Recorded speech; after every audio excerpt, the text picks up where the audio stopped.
নমস্কাৰ আপোনালোকক পুনৰ মই অন্য এটা ভিডিঅ'লৈ স্বাগতম জনালোঁ। আগৰ ভিডিঅ'টোত কোৱা হৈছিলে যে আমি কাজি নেমু আচাৰ কেনেকৈ থওঁ।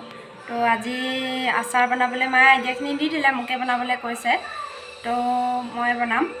তো ব'লকচোন আপোনালোকে চাব মই কেনেকৈনো কাজি নেমু আচাৰকণ বনাম।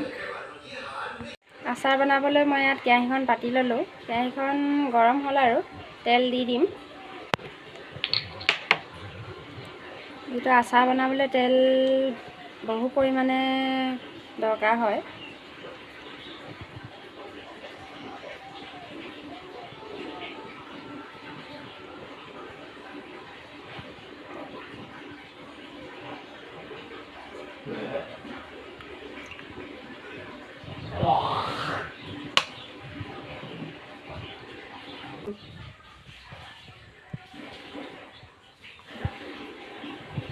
আৰু এয়া মায়ে ঠিক কৰি শুকুৱাই থৈছিলে এইখিনি। আৰু এয়া জলকীয়া ঘৰতে মছলা তৈয়াৰ কৰি দিছে। এয়াই তেলখিনি একদম উতলিবলৈ দিছোঁ। আৰু এটা কথা কৈ দিছোঁ যে আপোনালোকে দেখিছে যে কাজি নেমুখিনি একেবাৰে মায়ে কৈছিলোঁ যে শুকুৱাই থৈ দিছে কাৰণে মই তেলখিনি এতিয়া মাত্ৰ জলকীয়া আৰু নিমখহে দিম।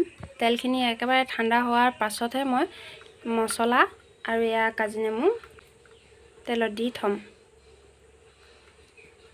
নিয়ম অনুসৰি দিব পাৰে আৰু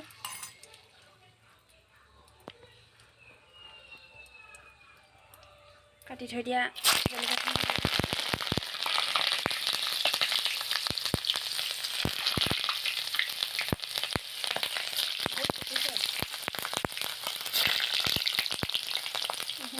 মই এতিয়া নমাই ঠাণ্ডা হ'বলৈ দিম। এয়া তেল ঠাণ্ডা হ'ল আৰু এতিয়া কাজি নেমু দি দিব পৰা হ'ল। কাজি নেমুখিনি শুকুৱাই থোৱা আছিলে কাৰণে তেলত দি দিয়া নহ'লে। এয়া দেখিছে নহয় জলকীয়া অকণমান হালধি সনাও আছিলে আগতে। ইয়াতে ঘৰতে বনাই লোৱা মছলাখিনি ইয়াতে দি দিছোঁ।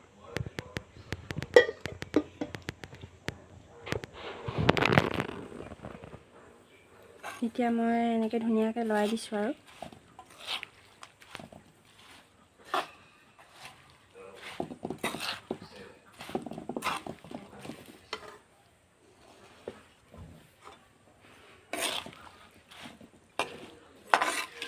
মছলাখিনি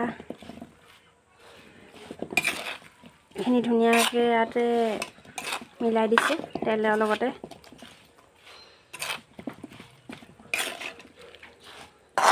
এতিয়া পথাৰৰ দিনত ধান ৰোৱা দিন ধুনীয়াকৈ ভাতৰ লগত অকণমান খাই খুব ভাল লাগে আচাৰ।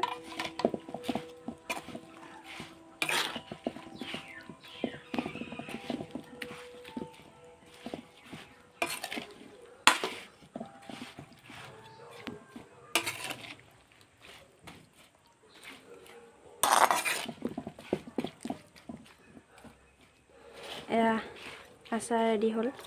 দুদিনমান আৰু এইখিনি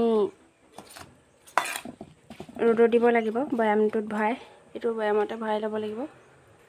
তো মোৰ ভিডিঅ'টো আজি ইমানেই আছিলে। যদিহে ভিডিঅ'টো ভাল লাগে লাইক শ্বেয়াৰ ছাবস্ক্ৰাইব কৰি দিব।